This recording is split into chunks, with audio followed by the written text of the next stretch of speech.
বেশ কয়েকদিন আগে তোলা এই ভিডিওটা আজকাল করে করে আর তোমাদের সাথে এই ভিডিওটা শেয়ারও করা হচ্ছিল না, এডিটও করা হয়নি আর শেয়ারও করা হচ্ছিল না। তাই আজকের একটু সময় বের করে এই রেসিপিটা এডিট করে নিলাম আর তোমাদের সাথেও শেয়ার করব। তো চলো, সকালবেলা ঘুম থেকে উঠেই আমি বেশ কিছু কুমড়ো ফুল তুলতে গিয়েছিলাম। আমাদের গাছের কুমড়ো ফুলগুলো বেশ দারুণ ফুটেছিল। তো সেই কুমড়ো ফুল তুলতে গিয়ে আইডিয়াটা মাথায় এলো, তাহলে কচি কচি ছোটো ছোটো কুমড়ো পাতাও আমি তুলে নিয়েছি।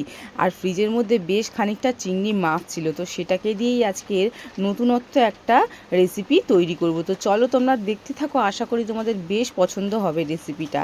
তো এখানে আমি একটা মিক্সিং জারের মধ্যে নিয়েছি বেশ কিছু সাদা সর্ষে, কিছুটা কালো সর্ষে, আর সাথে খানিকটা নিয়েছি পোস্ত, আর দিয়েছি দুটো কাঁচা লঙ্কা। দিয়ে এই মিক্সিং জারটাকে খানিকটা ঘুরিয়ে নেওয়ার পর তারপরে এর মধ্যে পরিমাণ মতন জল দিয়ে একদম মিহি পেস্ট করে নেবো। আর এই রেসিপি তৈরি করার জন্য মশলাটা কিন্তু একটু বেশি পরিমাণেরই লাগবে, মানে প্রত্যেক কটা মশলাই একটু বেশি পরিমাণের লাগবে।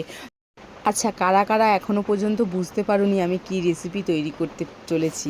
তো যাই হোক, বলে দিচ্ছি, আর সাসপেন্সে রাখবো না। আমি আজ বানাবো কুমড়ো পাতায় চিংড়ি মাছের পাতুরি। তো এবার মশলাটাকে ভালো মতন পেস্ট করে নেওয়ার পর পুরো মশলাটাকে আমি নিয়ে নিয়েছি একটা প্লেটের মধ্যে। তারপরে ওই চিংড়ি মাছগুলো দিয়ে দিয়েছি। চিংড়ি মাছগুলো বেশ বড় বড় সাইজের ছিল। তারপরে এর মধ্যে পরিমাণ মতো নুন দিয়েছি। আর হ্যাঁ, আমি যখন মশলাটাকে পেস্ট করি সর্ষেটা, তার মধ্যে কিন্তু একদম সামান্য একটু নুন দিয়েছিলাম, তাই এখন কিন্তু নুনটা একটু কমই দিলাম, এটা কিন্তু বুঝে দিতে হবে। তারপরে আমি দিয়েছি বেশ খানিকটা সর্ষের তেল। এবার হাত দিয়ে এটাকে ভালো মতন কিন্তু মাখিয়ে নেব। তো এবার চলো পাতুরিগুলোকে তৈরি করে নিই। তো এদিকে কিন্তু আমি কুমড়ো পাতাগুলো নিয়ে নিচ্ছি, আর কুমড়ো পাতাগুলো না ভালো মতন ধুয়ে কিন্তু পরিষ্কার করে নিতে হবে। এবার কুমড়ো পাতার মধ্যে পছন্দ মতন কিন্তু এর ভেতরে কিন্তু চিংড়ি মাছ দিয়ে দেবো, একটু বেশি পরিমাণের কিন্তু পুরটা এই কারণেই লাগে, যেহেতু এই প্রত্যেক কটা পাতুরির মধ্যে একটু করে দিতে হয় সর্ষে বাটা, তাই এই মশলাটা একটু বেশিই লাগে।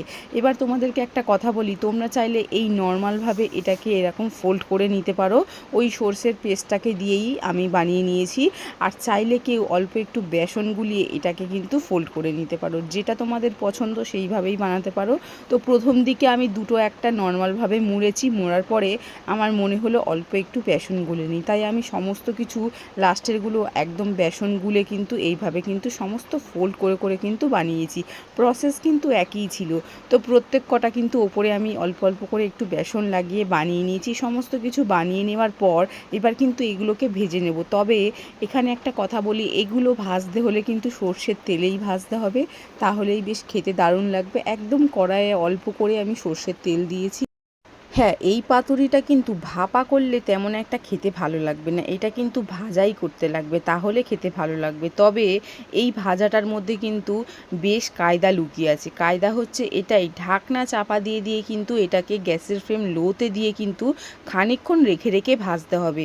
যেহেতু চিংড়ি মাছটা কাঁচা, তাহলে চিংড়ি মাছটা একটু সময় ধরেই কিন্তু এই পাতুরিটাকে ভেজে নিতে হবে, তাহলে একদম চিংড়ি মাছটা ভেতরে কিন্তু ভালো মতন সেদ্ধ হয়ে যাবে। তো প্রত্যেক কটা কিন্তু আমি এইভাবে এবার উল্টে দিচ্ছি, আর তেলটা খুবই কম লাগে।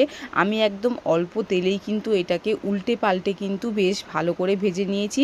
আর এই পুরোটাই কিন্তু করতে হবে গ্যাসের ফ্লেমটা লোতে রেখে, তাহলে চিংড়ি মাছগুলো ভালো মতন সেদ্ধ হয়ে যাবে, আর সাথে লাউ পাতাগুলোও বেশ ভাজা হয়ে যাবে, সরি কুমড়ো পাতা।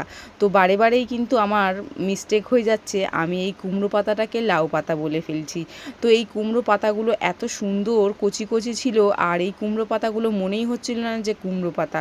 তো যাই হোক, সমস্ত কিছু ভেজে নেওয়ার পর যেই বেসনটা বেঁচেছিল সেই বেসনের মধ্যে আমি সামান্য একটু জল দিয়ে একটু পাতলা করে নিয়েছি, যেহেতু আমি ওই কুমড়ো ফুলগুলো তুলে রেখেছিলাম, তো সেইগুলোকে বড়া করব বলে ওই বেসনের মধ্যে অল্প একটু জল আর নুন একটু বেশি করে দিয়ে পাতলা করে নিয়ে সমস্ত ফুলগুলো কিন্তু তেলে ছেড়ে কিন্তু বড়া করে নেব। এই কুমড়ো ফুল বড়া খেতে অনেকেই পছন্দ করো তোমরা, আমি জানি, আমারও কিন্তু বেশ ভালো লাগে।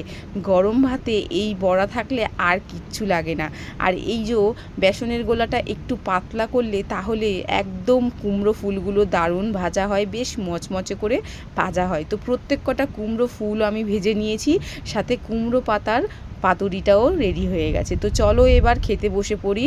তো দেখো কত সুন্দর কিন্তু পাতুরিটা হয়েছে। পাতুরির এই শাকটাও কিন্তু বেশ সুন্দর ভালো মতন ভাজা হয়ে গেছে। এই শাকটাও কিন্তু খুব ভালো লাগে ভাতের সাথে মেখে খেতে।